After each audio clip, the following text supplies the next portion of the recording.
I'm Jim Turr, and I'm very happy to be interviewing a guy I just beheld this morning for the first time, Ira Stephen Behr. You beheld me? Well, wow. I didn't want to say met you. I didn't want to say watched your performance, but it was quite a performance. You were on a panel this morning about Next Door. We've been having some great panels. A panel about independent. There's more going on in New Mexico film than just film. In this case, TV. So they tell me. And Ira is the showrunner, which is a term I also didn't know till this morning, meaning the guy who runs the show. You know what I thought it meant? The guy who pitches, it runs around town pitching the show. Well, that happens as well, obviously. My ignorance is an amazing thing to talk about. But anyway, so a showrunner, and he runs the show Crash, which films here in New Mexico, and we're very happy about that. In Albuquerque was, of course, the feature film, an award-winning Academy Award-winning film a couple years ago, and it's now a TV series on Stars. Yes, it is. And you know what was fascinating? One of the many fascinating things you said this morning was that when you first heard they were going to move it to New Mexico, I guess for economic reasons, because of our incentives, the cost of shooting here, you took a trip out here and you looked around and said, this will never work. How can this be L.A., right? Well, for a show that is all about Los Angeles, and the city itself is the main character, allegedly, and they took us out on a scout, and I said, you know, show us how we can shoot downtown or Westwood or Santa Monica, and the locations, gentlemen, got quieter and quieter and quieter, and we're looking at each other going, what's going on? How are we going to do this? And the show had been on the year before, so it had been in production, but all I was told was you can shoot like here, but you can't pan over this way, because if you do, you will have, an adobe house. And if you pan over this way, you'll have all this cacti.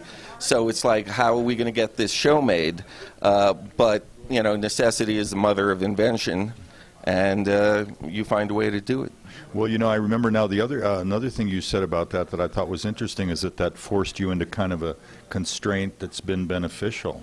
Well, last year, or season 1, they had kind of turned the show into a cop show. And, do we really need another cop show on television?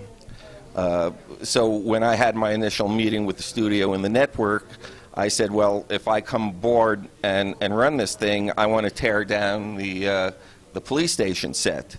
And they said, okay. And so by not having to do the tropes of the police procedural type of show, where you need to do the chases, where you're going to have to pan through 10 blocks of the city as the cars are chasing, or you're going to have the perp running away and the cops chasing them.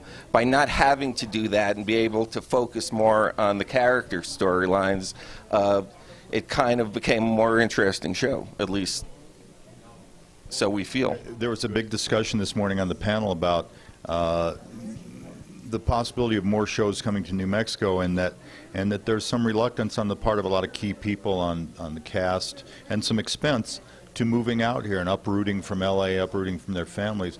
Well, yeah, I mean, the thought of moving anywhere, okay, let's move to, Albuquerque for 7 months. It doesn't sound that difficult, 7 months, it goes very fast. You're so busy, it's going to be gone in a heartbeat.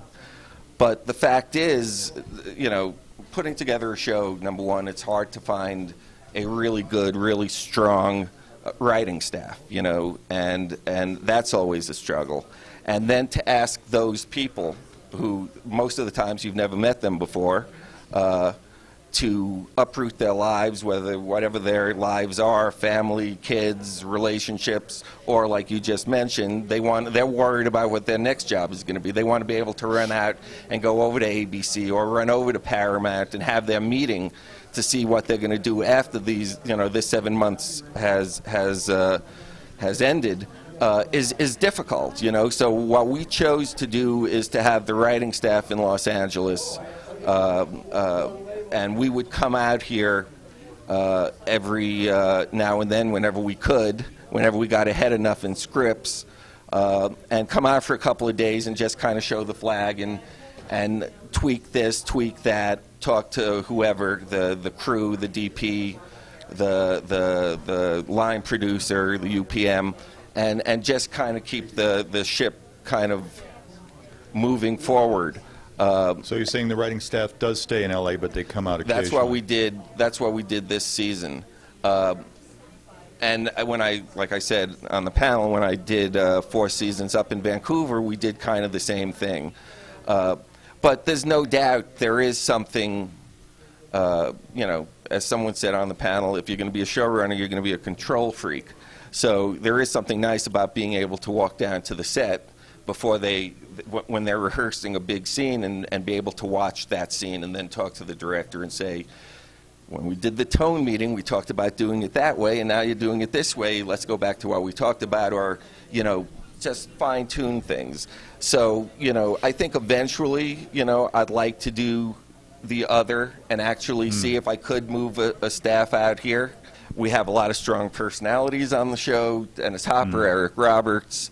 We have some interesting people, and they were just great. And I really did dig the crew quite a bit, and I liked being on the set.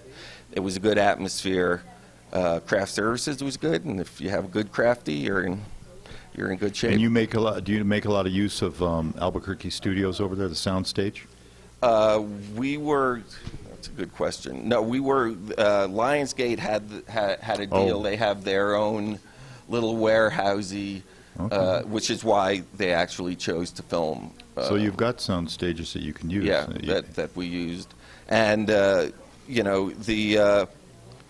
the fact is, and what you realize ultimately is, if people are sitting in front of their big screen or small screen televisions and they are looking to see in the background that kind of style of house or that cactus or whatever, and they're not looking and they're not involved with what the people are saying and what's going on in the story, you're screwed anyway. I mean, forget it. Hopefully the content of your show is going to carry the day.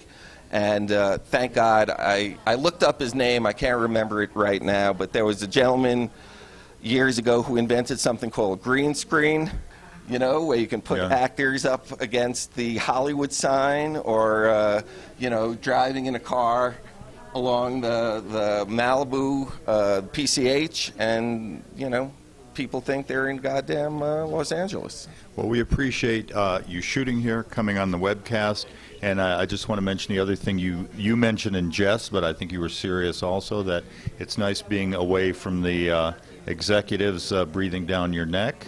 You said that gives you a little freedom? Well, yeah, executives hate being on the set.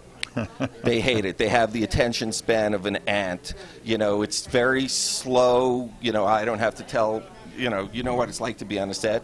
And they hate it. They come down and then they get really uncomfortable. So if you get them away from home, where they're away from their families and away from the office, which means that someone could be taking their job while they're down here in New Mexico, they want to get home. They want to get away. So it is a lovely opportunity to have a little more creative freedom, and ultimately that's what you're looking for all the time. So another point in favor of shooting in New Mexico.